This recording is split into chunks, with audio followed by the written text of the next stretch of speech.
नमस्कार दोस्तों, मैं मनोज शुक्ला स्वागत करता हूं आप सभी का डिस्कशन विद मनोज के इस चैनल में। और आप सभी देख रहे हैं यहां पर कि एसबीआई असिस्टेंट मैनेजर का रिक्रूटमेंट है जो ओपन हो चुका है और 5 फरवरी से ऑलरेडी जो है इसके फॉर्म भरे जाना शुरू हो चुके हैं। कोई भी ग्रेजुएट जिसका 60% से ग्रेजुएशन हुआ है वो इसे फिल कर सकता है। हाँ, कहाँ पर वर्क एक्सपीरियंस चाहिए या कितना चाहिए वो सारी चीज़ें मैं आपको इस वीडियो में बताऊंगा, तो इसे सुनिए आप ध्यान से अंत तक अच्छे से। ठीक है, तो ये भर्ती है एसबीआई असिस्टेंट मैनेजर की। अब पोस्टिंग दोस्तों कहीं पर भी हो सकती है, मेन क्या है आपको इसे भरना है, इसके बाद इसे देखा जाएगा पोस्टिंग कहाँ होती है, क्योंकि एसबीआई है कहीं पर भी, ऑल ओवर इंडिया है आपको पता है, तो पोस्टिंग कहीं पर भी हो सकती है आपकी। ठीक है, तो चलिए स्टार्ट कर दोस्तों। असिस्टेंट मैनेजर की ये पोस्ट है ना। अब किस किस की है पोस्ट ये ध्यान सुनेंगे। असिस्टेंट मैनेजर में एक तो नेटवर्क सिक्योरिटी स्पेशलिस्ट इनको चाहिए। अब नेटवर्क सिक्योरिटी से आप समझ चुके होंगे आईटी से रिलेटेड है ना, आईटी से रिलेटेड चीज़ें हैं इसमें। और यहाँ पर routing and switching again IT से रिलेटेड चीज़ें हैं यहाँ पर। तो असिस्टेंट मैनेजर की यहाँ पर पोस्ट हैं। असिस्टेंट मैनेजर में नेटवर्क सिक्योरिटी स्पेशलिस्ट इन्हें 15 चाहिए, और वहीं पर assistant manager routing and switching के लिए इन्हें 33 चाहिए। तो इस हिसाब से टोटल हो जाती है 48 पोस्ट। ठीक है दोस्तों, तो 48 पोस्ट के लिए है ना। अब बात कर लेते हैं एज लिमिट कितनी होगी। तो एज लिमिट जो है 40 वर्ष तक रखी गई है। तो उम्मीद करता हूँ अभी आप 40 वर्ष के नहीं हुए होंगे किसी भी हालत में, है ना, क्योंकि छोटी उम्र ही होगी। तो 31 अगस्त 2021 तक आप 40 के हो जाने चाहिए। अगर आप इससे बड़े हो गए तो फिर आप इसको नहीं भर पाएंगे। हाँ, अब जो पिछड़ा वर्ग है, अन्य पिछड़ा वर्ग है, SC ST है, इन्हें जो छूट मिलती थी 3 साल 5 साल की, है ना, एज में, वो इन्हें मिलेगी उनके नियम अनुसार, उनके एक्ट के अनुसार। फीस की बात करें दोस्तों तो 750 रुपये शुल्क लगेगा। ये लगेगा आपके जनरल के लिए, OBC के लिए और ESM के लिए, एक्स सर्विसमैन के लिए, ये इनके लिए। और OBC में भी आपको मालूम होना चाहिए क्रीमी लेयर के लिए है ये, नॉन क्रीमी लेयर को नहीं भरना होता, क्योंकि नॉन क्रीमी लेयर आरक्षण में आ जाता है, तो उनको कोई फीस नहीं देनी है। जैसे कि SC ST है ना, SC ST हो गए, PWD का मतलब होता है पर्सन विद डिसेबिलिटी, और इनको जो है कोई भी प्रकार का आवेदन शुल्क नहीं देना है। सिर्फ सामान्य और OBC वर्ग के जो क्रीमी लेयर के बंदे हैं उन्हें ही ये फीस देनी है। ठीक है, अब बात कर लेते हैं एजुकेशन क्वालिफिकेशन की। तो जैसा कि मैंने आपसे कहा कि 60% आपके पास होना चाहिए, उसके हिसाब से ये होगा। लेकिन दोस्तों इतना ही नहीं है, यहाँ पर कुछ एक्सपीरियंस भी मांगा गया है, जिसके बारे में मैं आपको इसका जो ओरिजिनल नोटिफिकेशन है उसको शो करवाऊंगा आपको। जैसे कि यहाँ पर देख ही लीजिए, मैं आपको सिखा देता हूँ। अब देखिए, तो ये हम आ गए इसके ऑफिशियल नोटिफिकेशन में। आप यहाँ पर देख सकते हो, सबसे ऊपर मैं आपको दिखा दूँ, SBI का ये ऑफिशियल नोटिफिकेशन है जो आप पढ़ रहे थे, बिल्कुल वही का वही है। ठीक है, आपको उम्र यहाँ पे दिख रही होगी, 40 साल ली गई है ना। एग्ज़ाम कैसे होगा वो सब मैं बताऊंगा। और यहाँ पर आप कैटेगरी वाइज भी देख सकते हो ना कि किसके लिए कितनी पोस्ट है। तो जो हमारा नेटवर्क सिक्योरिटी है उसमें SC के लिए 2 है, ST के लिए 1 है, OBC के लिए 3 है, EWS के लिए 1 है, जनरल के लिए 8 है, टोटल 15 हो जाती है। और यहाँ पे फिजिकली पर्सन विद डिसेबिलिटी के लिए यहाँ पर 1 पोस्ट है, लेकिन वो विजुअली इम्पेयर्ड के लिए खुली हुई है दोस्तों, है ना। सिक्योरिटी, नेटवर्क सिक्योरिटी में विजुअली इम्पेयर्ड जो है, जिनको दिखाई कम देता है, उनके लिए है। और विजुअली इम्पेयर्ड और हियर इम्पेयरिंग, इन दोनों के लिए 1 पोस्ट खुली हुई है, और ये खुली हुई है आपके राउटिंग एंड स्विचिंग के नाम पर। ठीक है, और चलिए दोस्तों, अब यहाँ पे मैं आपको कुछ चीज़ें बता देता हूँ कि यहाँ ये तो उन्होंने लिख के रखा है किसको क्या आरक्षण मिलेगा, जो मैंने आपको बताया ना वही होता है। ठीक है, अब यहाँ पर देखिए बेसिक क्वालिफिकेशन आप देख सकते हो, दोनों में क्या मिलेगा। नेटवर्क सिक्योरिटी और स्पेशलिस्ट में भी आप देखेंगे फर्स्ट डिग्री मांगा गया है 60% के साथ, है ना, किसी भी यूनिवर्सिटी से। ऐसे ही बेसिक में इसमें भी यही मांगा गया है कि फर्स्ट बैचलर डिग्री होनी चाहिए 60% के साथ। ठीक है, ये तो दोनों में कॉमन हो गया। ठीक है, अब यहाँ पर कंपलसरी सर्टिफिकेट देखिए, any one of the certifications mention below, compulsory certificate है। या आपके पास डेटा सेंटर का सर्टिफिकेट हो, ये दिख रहा है, ये मैं यहाँ पर ना ऊपर पढ़ा देता हूँ पहले आपको, क्या लिखा, सर्टिफिकेशन। ठीक है, compulsory certification, any one of the certifications mentioned below, Cisco CCNA का या इसका इसका समझ रहे हैं आप सभी के सभी। The date of clearance should be written 6 years from this one, है ना। तो सर्टिफिकेशन भी ज़रूरी है आपका, ये भी ध्यान रखेंगे आप, तभी तो आप उसके लिए चुने जाएंगे। ठीक है, अब यहाँ पर आती है बात दोस्तों वर्क एक्सपीरियंस। तो 3 साल का वर्क एक्सपीरियंस मांगा गया है ना। मैनेजिंग नेटवर्क में, और किसी भी ऑर्गेनाइजेशन में, अगर आपने किसी भी ऑर्गेनाइजेशन में नेटवर्क को मैनेज किया है तो आप इसे भर सकते हो, आपको ये ध्यान रखना है। ठीक है, बस इतना ही है, इसमें और कुछ है नहीं।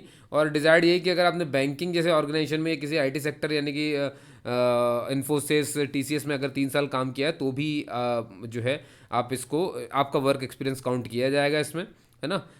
समझ गए होंगे आप सभी, प्रेफरेंस मिलेगा, सेम है दोस्तों, उसमें कुछ अंतर नहीं है। और हिंदी इंग्लिश जैसे लैंग्वेज आपको आनी चाहिए, और कुछ खास इसमें कहा नहीं गया है। ठीक है, और पोस्ट मैंने आपको बताई दी हैं। और एक चीज़ बता देता हूँ, ये जॉब और रोल्स हैं, ये तो खैर आप खुद भी निकाल करके पढ़ सकते हो, जॉब रोल्स कैसे क्या रहेंगे। और बाकी फ़ोटो वगैरह मैं आपको समझा देता हूँ यहाँ पर कि कैसे क्या रहेगी। देखिए ध्यान से, बहुत सारे आपको जब डॉक्यूमेंट्स अपलोड करने के लिए कहा जाएगा तो सारे डॉक्यूमेंट्स पीडीएफ फॉर्म में होने चाहिए, पहले तो ध्यान रख लीजिए। जितने भी डॉक्यूमेंट्स की बात कर रहा हूँ मैं अभी फोटो सिग्नेचर की बात नहीं कर रहा हूँ, मैं डॉक्यूमेंट्स की बात कर रहा हूँ। डॉक्यूमेंट्स जैसे कि किसी चीज़ का सर्टिफिकेट होगा आपका, 3 साल आपने कहीं काम किया है तो वो सर्टिफिकेट होगा आपके पास, आपका 10th का सर्टिफिकेट हो गया, आपका 12th का हो गया, आपका ग्रेजुएशन का हो गया जिसमें 60% होगी, है ना। तो इन सब के आपको पीडीएफ में फॉर्म रखने हैं। और याद रखिए पीडीएफ जो है आपकी 500 केबी से ऊपर की नहीं होनी चाहिए, है ना। इसका साइज़ आपको 500 केबी ही रखना है, ठीक है। सर फोटो कितनी रहेगी? फोटो आपकी रहेगी 20 से 50 केबी तक की, याद रखेंगे, मतलब मैक्सिमम 50 केबी से ऊपर नहीं होनी चाहिए। और जो सिग्नेचर रहेगा आपका वो आपका 20 केबी से ऊपर नहीं होना चाहिए। तो ठीक है, याद रखेंगे जितने भी डॉक्यूमेंट है 500 केबी से ऊपर नहीं होने चाहिए, फोटोग्राफ आपका 50 केबी से ऊपर नहीं होना चाहिए, और आपकी सिग्नेचर जो है वो 20 केबी से ऊपर नहीं होना चाहिए। इस बात का आपको ध्यान रखना है। पहले आपका रिटर्न एग्जाम होगा, उसके बाद आपका इंटरव्यू होगा। तो इस बेसिस पे आपको जो है सारी चीज़ें होंगी। मैं यहाँ पे आपको रेशो दिखा देता हूँ, यहाँ पे रेशो लिखा हुआ है। ये देखिए, ये जो मैं बता रहा था ना कौन कौन से डॉक्यूमेंट्स हैं जो आपको अपलोड करने हैं। ब्रीफ रिज्यूम पीडीएफ हो गया, आईडी प्रूफ हो गई, प्रूफ डेट ऑफ बर्थ हो गया, एजुकेशन सर्टिफिकेट यानी मार्कशीट डिग्री सब पीडीएफ में होनी चाहिए, एक्सपीरियंस सर्टिफिकेट हो गया, कास्ट सर्टिफिकेट, ओबीसी, ईडब्ल्यूएस, कोई भी सर्टिफिकेट है जो आपको देना है उसमें। और जैसा कि मैंने आपको बताया था फोटोग्राफ आपकी 20 से 50 केबी की होनी चाहिए, डायमेंशन 200 से 230 पिक्सल तक चलेगा, है ना। रेड आई वगैरह ये सब कुछ नहीं आना चाहिए, तो बहुत क्लियर होना चाहिए। गॉगल नहीं पहनना है, आड़े टेढ़े मुंह मत कर लेना उसमें, ये सब ध्यान रखना है आपको, ठीक है। और साइज़ इतनी रहेगी। और सिग्नेचर जैसा कि मैंने आपको बताया दोस्तों, याद करो 10 से 20 केबी और इतने पिक्सल के आसपास होनी चाहिए, मैंने 20 केबी से ऊपर नहीं होना चाहिए। और कभी भी साइन को कैपिटल लेटर में मत कर देना, जो कर्सिव में करते हो टेढ़े से बिल्कुल वही करना है आपको, ये ध्यान रखेंगे, ठीक है। और अपलोड के लिए जहाँ पे ऑप्शन आएगा वहाँ पे अपलोड करते जाना है। और मैंने आपको बताया, ये देखिए यहाँ पे डॉक्यूमेंट का जो फाइल साइज़ है ना, यहाँ पर जो बोला जा रहा है डॉक्यूमेंट का, all document must be in PDF format. पहली बात तो पेज साइज ऑफ डॉक्यूमेंट पहले से ही सेटिंग कर लेना उसमें, है ना। क्या कहते हैं आपके कंप्यूटर में कि A4 में ही पीडीएफ बन करके आए, वैसे भी A4 में ही आती, परेशान मत होइए। बस आपको साइज़ रिड्यूस करना, तो ऑनलाइन रिड्यूसर्स आते हैं 500 केबी के, उसे कर देना, ख़त्म काम है, ठीक है। और ये तो हो गया, चलिए। और याद रखिए फ़ोटो वगैरह जो भी है जेपीजी फॉर्मेट में होंगे, ठीक है। और अब ये आता है, यहाँ पर देखेंगे दोस्तों, आपका जो है वेटेज पैटर्न किस तरह से काम कर रहा है वो देखें। रिटर्न एग्जाम का जो है 75% वेटेज है और इंटरव्यू का 25% वेटेज है। मतलब अगर 100 नंबर का पेपर है तो 75 नंबर आपको रिटर्न से मिलेंगे और 25 नंबर आपको इंटरव्यू के रहेंगे, ठीक है। इसको याद रखना है आपको, जो मैंने आपको बताया। और अब देखिए कि किस तरह से यहाँ पर पूरे पैटर्न के बारे में जानकारी हमें दी गई है, ठीक है, पैटर्न ऑफ एग्जामिनेशन। और मेरे ख्याल से यहाँ पर सेंटर वगैरह, the online written test must be conducted tentatively 20 March तक। ये देखिए ध्यान सुनेंगे, 20 मार्च तक ये पेपर लेने के फिराक में है, तो आपको हिसाब से तैयारी करनी है। कॉल लेटर जो है, ये सब सेंटर लिखे हुए हैं, कहाँ कहाँ आपके जो सेंटर हैं वो हो सकते हैं, ठीक है। अब देखिए पहला जो टेस्ट है आपका रिटन टेस्ट जो होगा ऑनलाइन, वो होगा प्रोफेशनल नॉलेज टेस्ट। आप जिसमें जैसे कि नेटवर्क हो गई या जो भी है, उससे 80 क्वेश्चन आएंगे, 100 नंबर के क्वेश्चन होंगे। ये बात क्लियर हो गई आपकी, है ना। 100 नंबर के क्वेश्चन होंगे और 2 घंटे आपको मिलेंगे, 120 मिनट लिखा भी हुआ है। To be eligible for being shortlisted, देखो इंग्लिश में लिखा है, फॉर इंटरव्यू आपको क्या करना है, candidate have to score equal to और above the cut off marks to be decided by the bank of professional knowledge test. Bank for the, अब जो भी bank of professional bank decide करेगा इसका कट ऑफ, वो आपको clear करना पड़ेगा। The written test will be held online, जो भी है वो ऑनलाइन होगा।